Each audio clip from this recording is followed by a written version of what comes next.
You know what? Episode 4 and 5. More of this, please. More of this, please.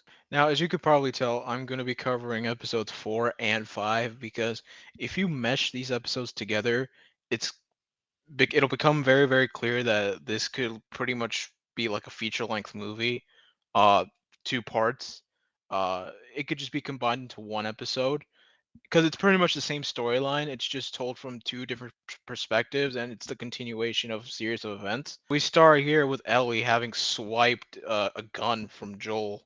Uh, practicing shooting in the mirror. Joel's not gonna be pretty happy when he finds out, because basically last episode he made it clear, hey, you're not getting a gun, and here she is, like, trying to practice and shit. Now I will say something, that's pretty much for sure, and that is Pedro Pascal and Bella Ramsey are growing on me. As of these two episodes, they are officially growing on me as Joel and Ellie. I don't know. Me personally, with every episode that goes on, I am buying them more and more as this famous iconic duo. The banter back and forth, Ellie trying to get Joel to like smile, using like the book of the joke book. If you remember specific scenes from the game, these scenes will pretty much call out to you. The scene in the car where she's going through Bill's, like, gay porn magazines, and it's pretty funny. And in the game it was funny, and here it's super funny. And literally the lines are taken just right out of the dialogue. And here, um, exactly this line right out of the dialogue, the Hank Williams song, he puts it in the player, and he's like, this is actually before my time. It's taken straight out of the game, lines taken straight out of the game. This whole monologue of them, like, oh, why are the pages stuck together? Like the first 20 minutes of this episode, it's just pure Joel and Ellie isms, and I am here for it. I am here for it. And the whole episode is basically just Ellie trying to just make Joel laugh, and basically just trying to little by little whittle away at Joel's, wall that he's putting on between him and Ellie.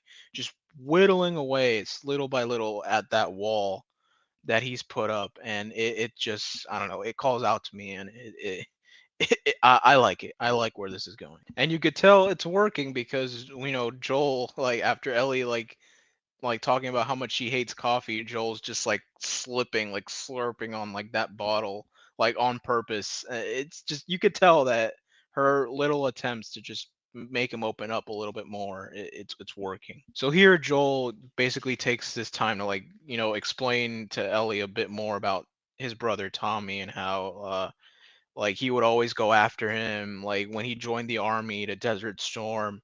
uh like he would always join like these groups. Like he joined the army, he always wanted to save the world. Then when the outbreak hit, he joined up with this group.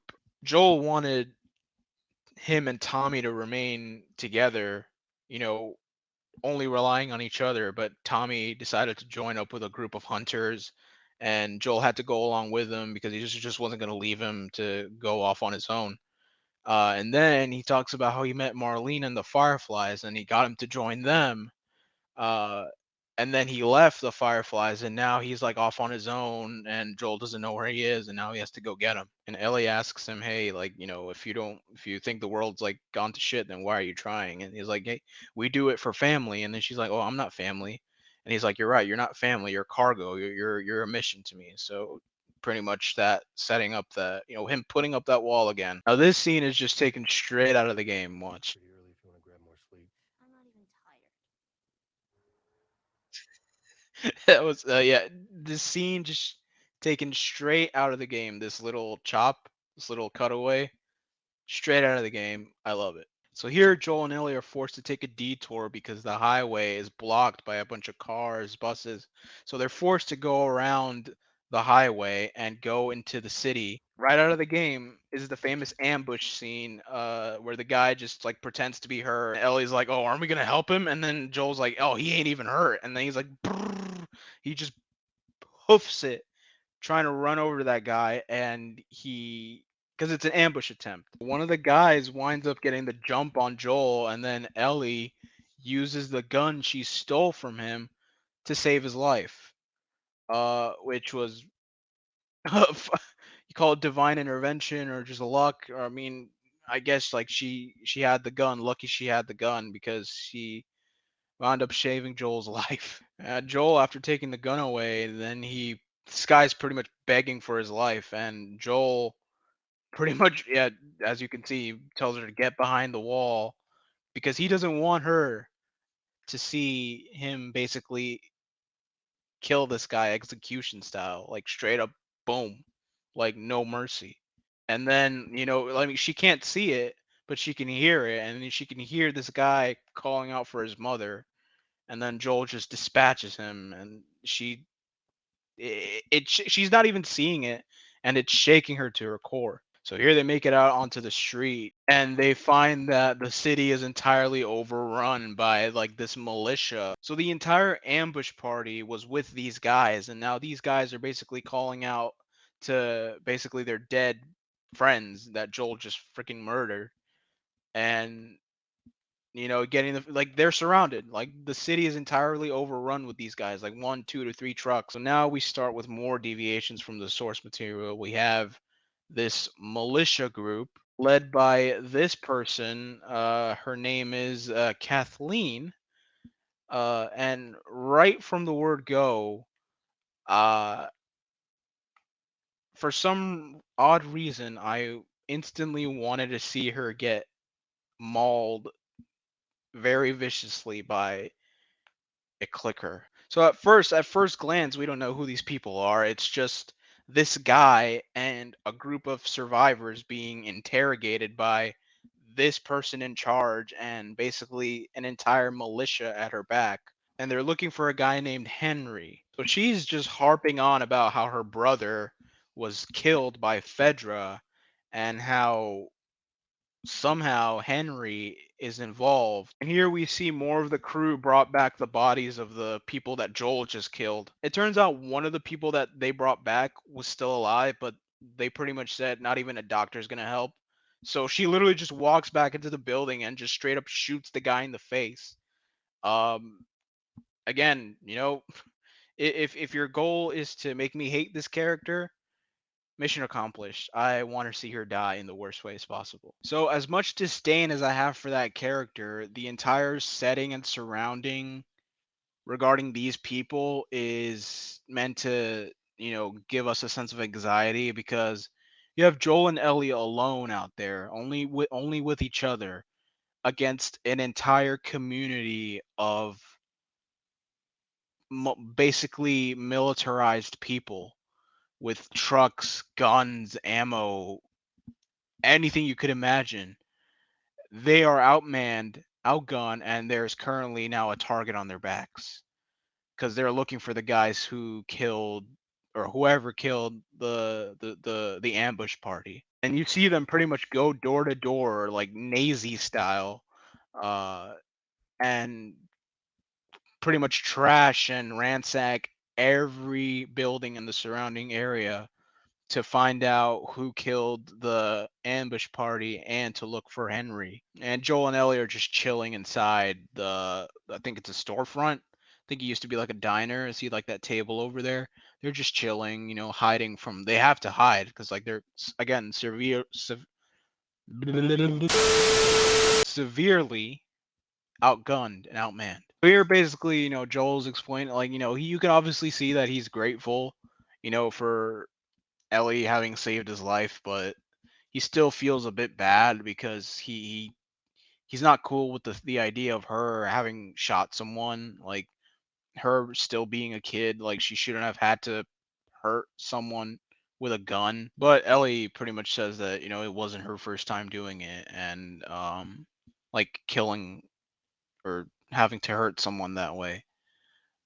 So Joel pretty much makes the decision to give Ellie back her gun. Well, now it's her gun. Basically, talking her through how to shoot and how to load it, how to basically use the gun. Now we go back to Kathleen and her basically friend. the gun. That's what I'm gonna call this guy, the friend with the gun. Uh, they're basically closing in on Sam and Henry. Sam's the little brother, Henry's like the older brother. So like basically this is where they've been hiding out. The pictures he's drawing and stuff. Like they find their hideout, but like they're not there, so they must be pretty close. And I don't know. Like I need to watch the episode back. I need to count how many times she says fuck because she says the word fuck comes out of this woman's mouth at least more than 10 times. I swear to God. Like she said, like I thought Ellie used the word fuck a lot. This person, I think this person uses the word fuck more in one or two episodes than Ellie has the entire season thus far. Like Jesus Christ. And the further they go into, the place that they were hiding, turns out there's some cracked floor, and then the cracked floor starts to move a little, and there is something under there. I don't know what the fuck that is, but it spooks them and basically shuts the door, and the order is given to seal off the building because whatever the hell that is about to come out. So Joel and Ellie find a building to basically camp out, and it's here that Ellie asks him, "Hey, like how did he know that the guy from before, how did he know that it was an ambush?" And that's when Joel pretty much reveals that he's been on both sides of an ambush. He's been ambushed and he's been the one doing the ambushing. Basically did what they needed to do to survive. Ellie asks him, "Hey, did you kill some innocent people?" And he brushes her off for now, but I mean it's very heavily implied that yeah, obviously Joel did his fair share of killing innocent people, but it was out of necessity. It's not because he's like some evil motherfucker. So they go to make camp, and then or not camp. They're in a room, and Joel's basically setting up the tripwire, tactic of broken glass in front of the door, so that way anyone that wants to come in, like Joel will hear it. But Ellie had to call Joel 3 times before he heard her. So it's heavily implied that Joel is going deaf in one of his ears. This allows for a little more heart to heart, between them, talking about just like how hard it gets to kill someone, or the shit you have to do in order to survive. It doesn't get any easier the first time you do it. It doesn't get easier. You just grow stronger. So you are able to handle it more. But the idea of hurting someone that way, either killing someone, it's just it doesn't get easier. You're with age, you're the one that gets stronger and you're able to handle it more. But in the end, the thought of taking someone's life is it never gets easy. But not not all is doom and gloom. But the Ellie finally gets Joel to crack by the end of the episode with one of her jokes.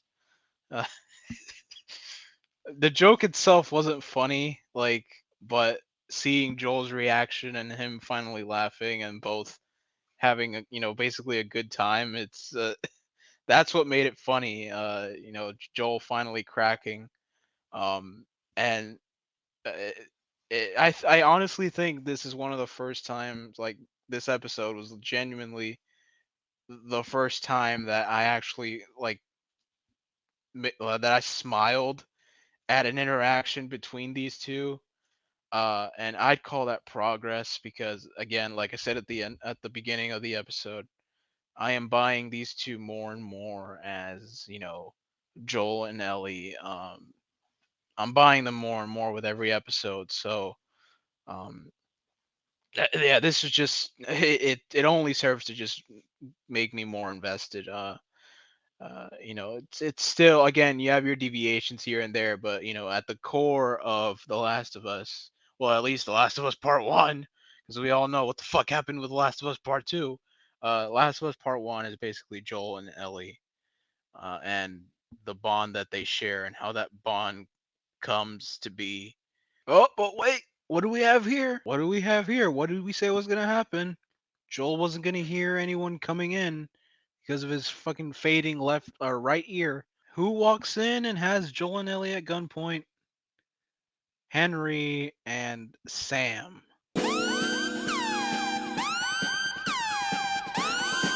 And the episode ends. All right, now it's time for episode 5 with a slight time jump back in time. These guys have just been like on a barbaric rampage, just looting, destroying shit. You have Henry and Sam there just hiding from these people. And then you have like this big ass truck like drive by that's dragging like a body that's like been stabbed many times behind it. It's like it's really barbaric. So now we meet Henry and Sam, and right off the bat, they changed Sam. So Sam now is mute for some reason. You can see Henry here is using sign language with him. Sam wasn't mute in the Last of Us video game, but I mean, I guess I don't know. It's not that big of a deal. It's just, I mean, whatever. I mean, he wasn't mute. I don't get why they did it. But so now we get this bitch again, and I shit you not. Remember how I said a few minutes ago that this person just uses the word "fuck" repeatedly over and over again? Like, but seriously, I thought Ellie used the word "fuck" like over and over again, but this person just takes it to a whole nother fucking level. So these people that are in the cells are apparently uh collaborators who they're called collaborators because these are regular people who basically sold, communities that tried to mobilize against Fedra. They're basically like spies and whistleblowers, and they would relay information to Fedra in order for Fedra to take down these like localized groups, and in exchange they'd get medicine, food, or whatever. Basically, like quid pro quo. Hey, like rat your friends out, and we'll give you medicine. And again, this Kathleen, this woman, her name is, looking for Henry and Sam, like hell bent. Like these guys are about to get all executed unless they, cough up where they might be. And now this guy, or what's his name? Perry, his name is.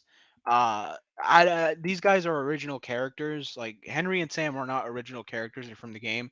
These people, I have no clue who the fuck they are. So like, you can pardon some people for being confused because these guys weren't in the game.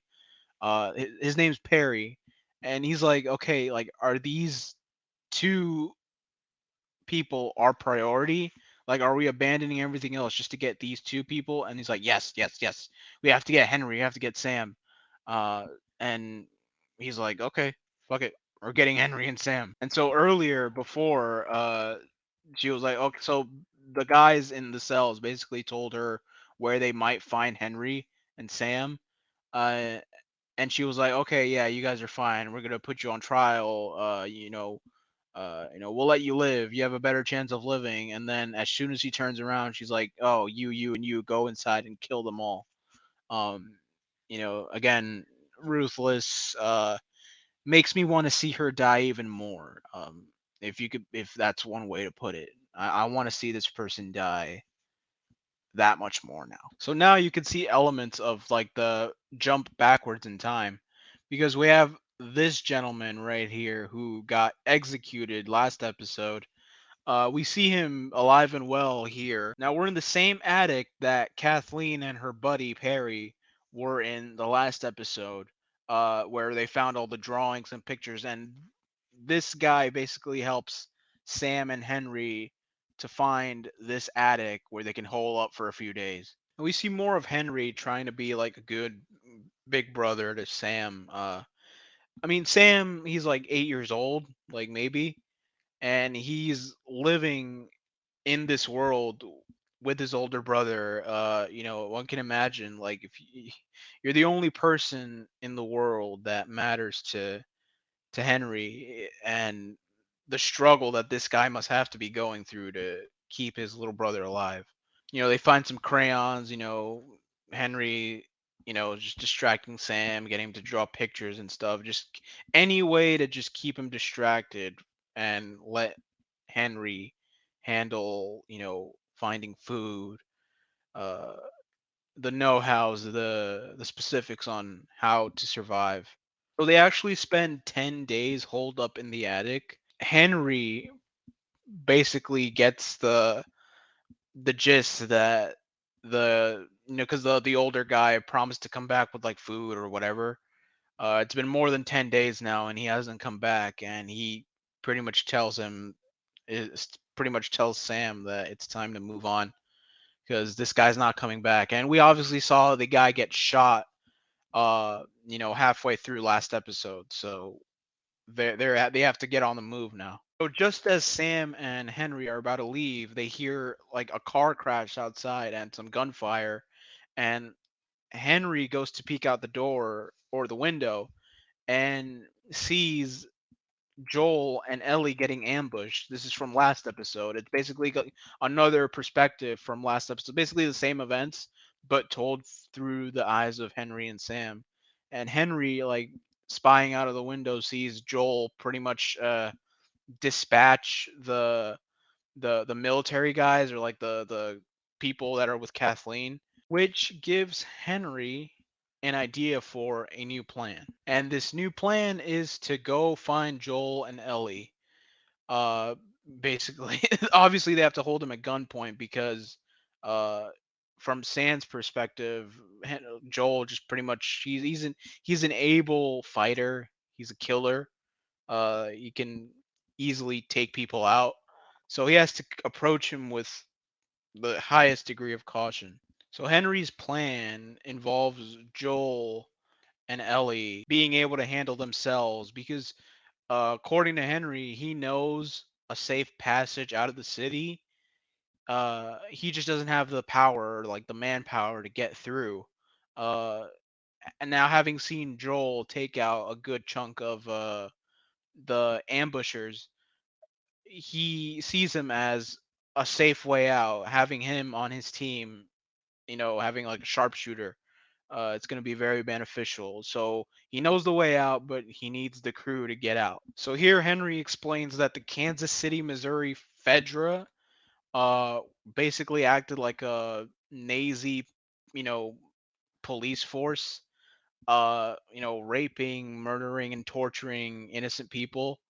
And the way he described it is like, you do it to a group of people for a long time that they're gonna revolt, and this is pretty much the result of this. Like the people actually managed to revolt and gain the upper hand on the federal presence in Missouri.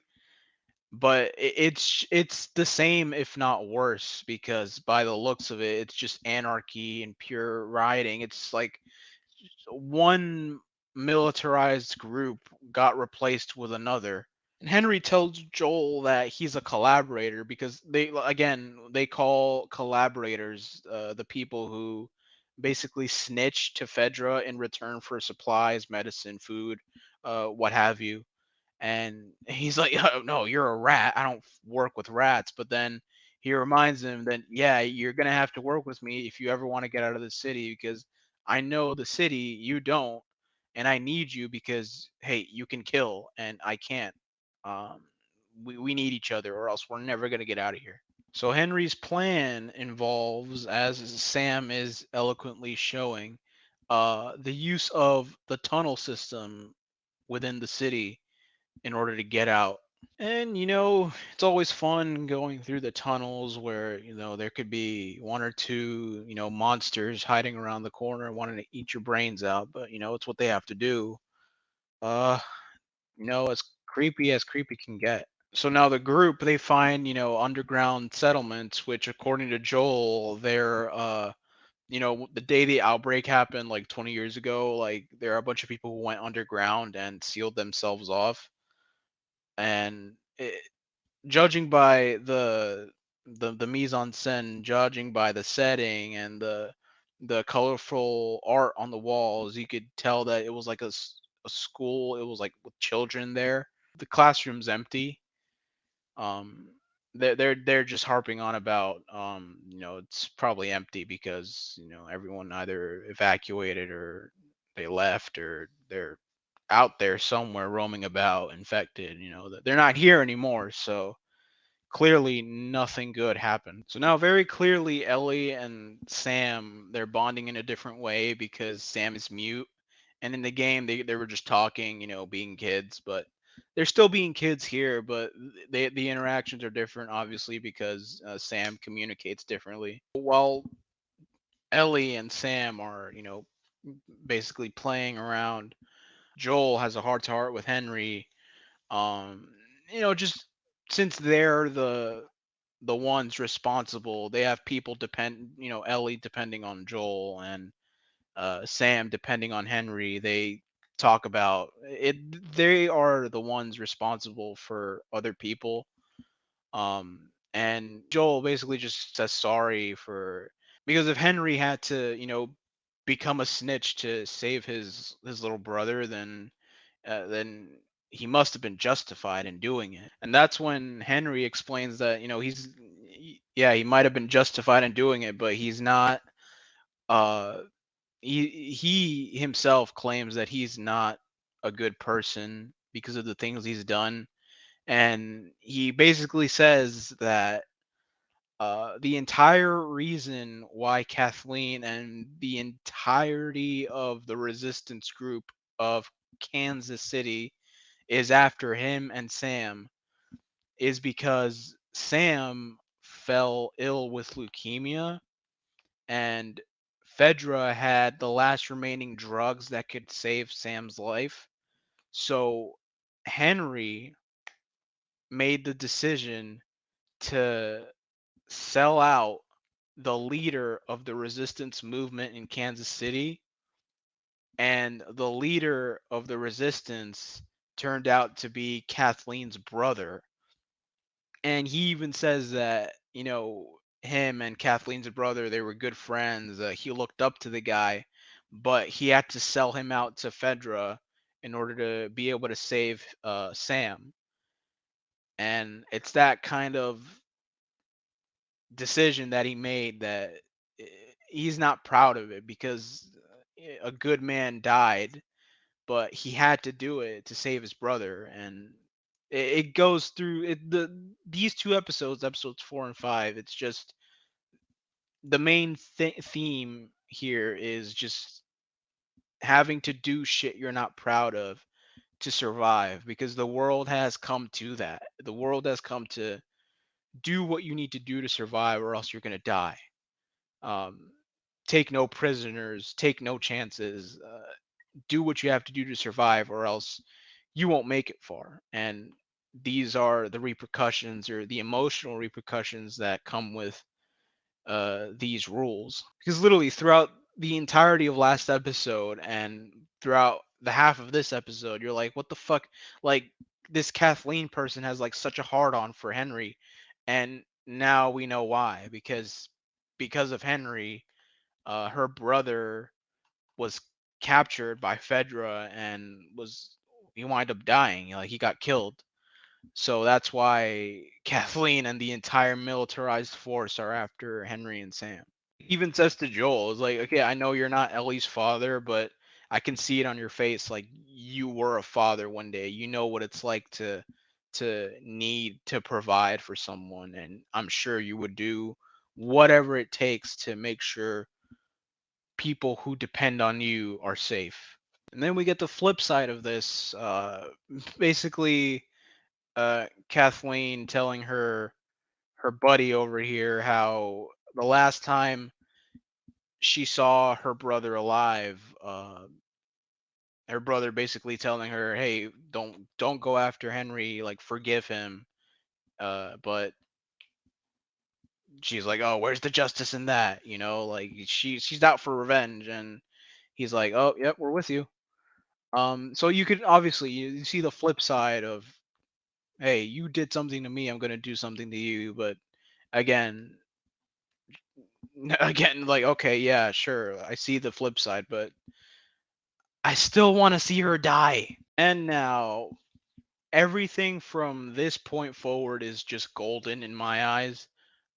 We have the I want to call it iconic, but I don't like the sniper scene from the game where they're they have to face a sniper who's just taking shots at them from very far away, and Joel, like, we play as Joel and Joel has to go through the surrounding houses in order to try and get to the sniper.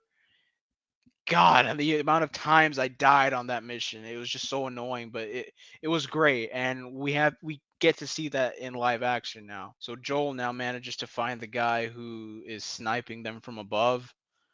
Uh, he gives him an out, tries to give him an out. It's like, don't do it, don't do it, don't do it. But he does it, and he gets shot and killed. But then Joel hears a radio coming from the guy's pocket, and who's on the other side of the radio? It's Kathleen. That guy was pretty much broadcasting the entire thing over to her, and now the entire cavalry is on their way over. Joel doesn't even have a chance to turn around, and these guys are already here quicker than fucking lightning. And again, like an element from the game, Joel takes the sniper, he takes the sniping position, and since Ellie, Sam, and Henry are still down there, Joel has to take the sniping position and help them out from above. Now, it is at this moment where any sympathy I may have had for this character just goes away. Because she's over here saying shit like, uh, maybe you should have let your little brother die. Maybe he was supposed to die. Kids die all the time, Henry. You shouldn't have killed my brother or ratted out my brother just to save your little brother. And I'm like, what the fuck? like what? Like what kind of shit? Like if you're trying to make me feel guilty about, you know, doing something, like maybe a better choice of words would be ideal. Like don't try to like shame me for saving my little brother by saying, hey, children die all the time, Henry. Like what the fuck? Like that's just the stupidest. I mean, I don't know. I mean, maybe it's her in her crazed revenge mode that she's in right now. That makes sense. Children are supposed to it's here that I lose every bit of sympathy I had, like the little bit of sympathy and understanding that I had for her situation, you know, wanting revenge for her brother getting snitched on and killed, uh, goes out the window. It's like fucking like if you're trying to shame me for trying to save someone I care about, I'm just like, oh, people die all the time. Like like what the fuck? She's like, oh, you think the whole world revolves around him? Yes, yes, dude. If literally anyone, you could ask anyone with a younger sibling, that if that younger sibling is all the family you have left, your entire world revolves around that person. You would do anything to keep that person safe. Doesn't matter how many people you have to kill, doesn't matter how many people you have to screw over. It's your family, you know, family comes first. So Henry here is prepared to basically sacrifice himself in order to give Ellie and Sam a way to escape. And who comes to the rescue? I have never in my entire life would have imagined that I'd be saying this, but I have never been more happy to see the fucking infected show up ever in my life. Like the entire truck just implodes into the ground, and out from the fucking ground, an entire swarm of infected motherfuckers just climb out, and like a colony of ants, they just start invading and attacking. And the militia, with all their guns, they are instantly overpowered. And again, hidden elements from the game, you know, when the horde shows up from down below, Joel has to provide some support from up above. We as the players had to provide support from above with the sniper, to help Sam, Henry, and Ellie escape. Like it's kind of fascinating for me to just see it played out from a different perspective. Because again, we're taking a back seat, and it's Joel himself doing it, not us. The resistance is trying to do their very best to try and cope with the fucking zombie swarm, but look who decides to show up just when you think it can't get any fucking better. A fucking bloater shows up. Look at this monstrosity. What in the fuck is that thing? The first time I saw a bloater in the game, I was like, what the actual fuck? Now, a bit of backstory on the bloaters. The bloaters are basically an advanced stage of the infection. The infection has been going on for 20 years, right? It's been 20 years since the outbreak. Imagine that person who got infected on day one. This is year 20 of being infected. Year 20. What you see in front of you right now is what happens when you stay infected for 20 plus years without having been put down. You become a bloater, and this stage of the infection is obviously a much harder one to take down because the infection has gotten to you so much so that the fungus starts to act like armor plating around your body, and you become this big bloated monstrosity of a fucking thing. Hence the name bloater. They did a mix of practical and special effects, and it just looks seamless. I already saw a behind the scenes image of like the bloater suit that they used for this scene, and it looks smooth because they added some visual effects to it. And it's that combination of both practical and special effects that there's like a fine middle ground in between. That's just the right combination of both to have like um a very good end product. And then this motherfucker just starts tearing ass through people, just fucking manhandling people left, right, and center because this thing is a fucking bloater. It will tear you to shreds in the game, right? In the game, you can't get touched. That's what made them so hard to kill. If they touch you once, you're gone. Like you die and then you have to restart. You can't come into contact with them because if they touch you, you're gone. You have to keep your distance. You have to hit them. Usually the strategy was to hit them and run away. Hit them and run away. Hit them and run away because what they can also do, it doesn't do that here, but what in the game what they can also do is they could take parts of their body and throw it at you like bombs. So it's basically like one big suicide bomber. And this poor guy empties an entire mag into the thing, and then this happens.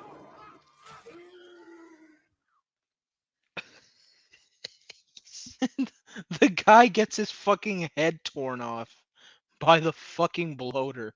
And then lo and behold, I get my wish. Kathleen finally gets beaten to a fucking pulp by a clicker like very rapidly. Like I've never seen someone punch back and forth that fast, but then the clicker can do it bam bam bam bam bam bam bam like fucking I don't know Khabib Nurmagomedov. And then I don't know, it's oddly satisfying to see the zombies just tearing through the militia. Uh, and it's usually you shouldn't be happy because it's humans getting killed by the zombies, but then when you consider, what see, it's like it's complex because you see them, they're monsters, they're fucking rioting in the city, they're killing people, uh, basically like strong arming people into joining them. Uh, but then you consider what has happened to them. It was like another group oppressing them, uh, making their lives hells, and then they finally took power, and then they're exercising that power justly in their eyes. Uh, they became the very people that they were trying to fight back against in Fedra, and here they are getting taken out by the infected. I mean, it's conflicting emotions here because on one hand, uh, you know, it's people getting eaten by monsters. That's less of the human race available to, you know, be alive and fight said infection. But then at the same time, I get that odd satisfaction just watching these people just get eaten alive. The group has made it out alive, and Joel and Henry, they're basically discussing plans to move forward together. Basically, hey, come with us to where we're going. Let's stick together. And then, you know, any player of The Last of Us knew that this is gonna happen. Um, you know, Sam starts acting a little strange, asking questions like, if you turn into one of the monsters, are you still you? Being all cryptic. And then we find out that during the scuffle, Sam got bitten. Now in the game, Sam, he's able to talk, and he basically asks, "Hey, if you turn into one of the monsters, are you still you? Inside?" Uh, and he doesn't tell Ellie, and Ellie just leaves the room. And then we see that he got infected on his leg. But here he shows it to Ellie, and Ellie tries to make him feel better by, well, as of this point, she hasn't shown anyone the scar showing that she's infected too, but she's immune. Like trying to basically reassure him, in any way that she possibly can.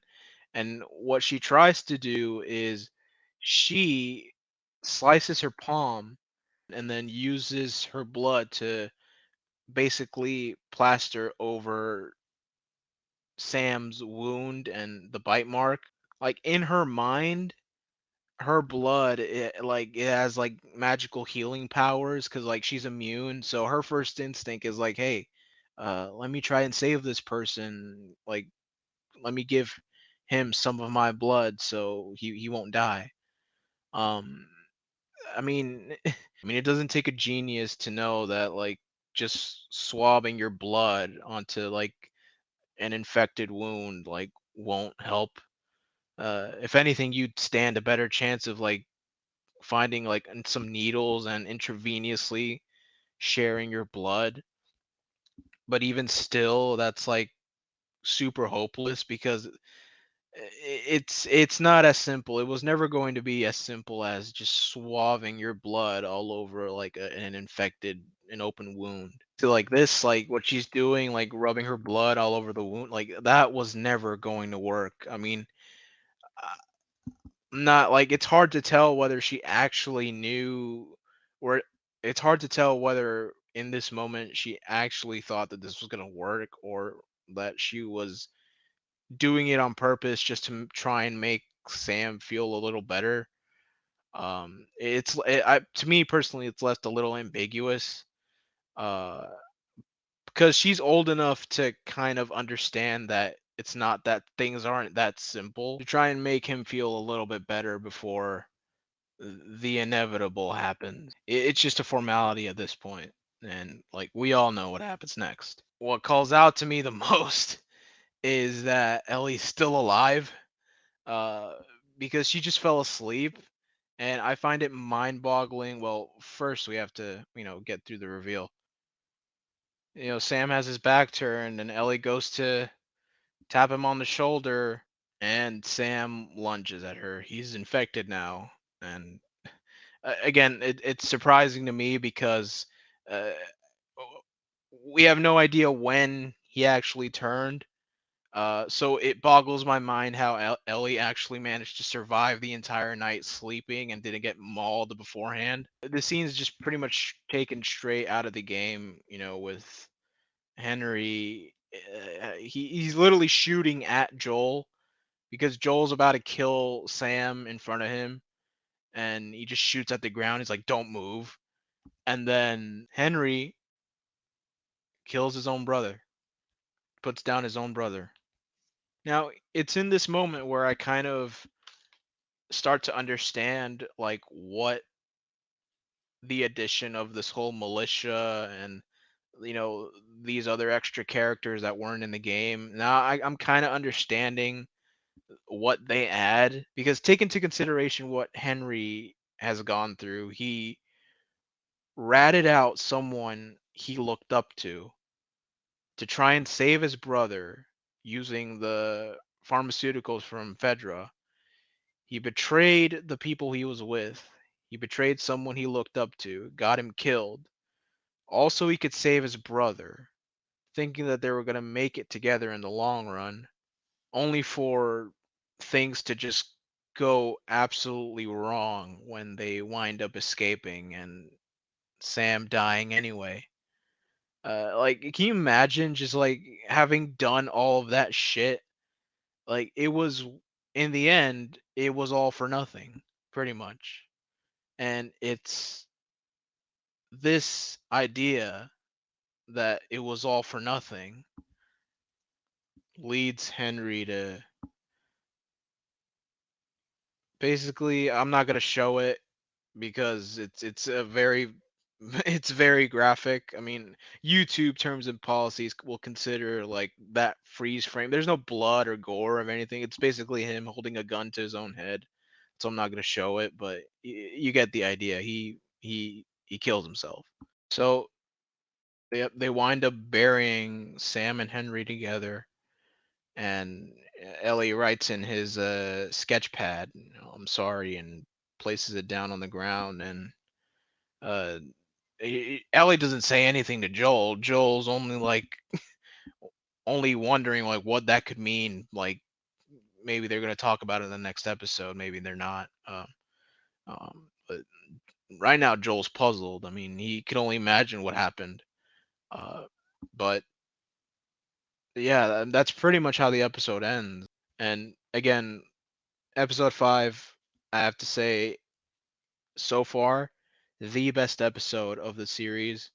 With episode 4 being a nice lead up. Episode 4 and 5, they're again pretty much the same story. It's like part 1 and part 2. Uh, could have been a feature length episode. The episodes could have been meshed together to be like one full feature length episode. But uh, again, best episode of the season thus far. Uh, the bloater, uh, Henry and Sam. I bought it. I really loved, really loved this episode, and like the consensus, like among the fan base is that episode 5, people are calling it the best episode of the season, and I can see why. The from the bloater, the special effects, like multitude of things. If the rest of the episodes are anything like episode 4 and 5, then we are in for a really, really nice time in watching the rest of the episodes. But again, best episode of the season thus far. More from this, more of this, please. HBO. Fingers crossed. All right, that'll be the review. I'll catch you guys next episode. Peace.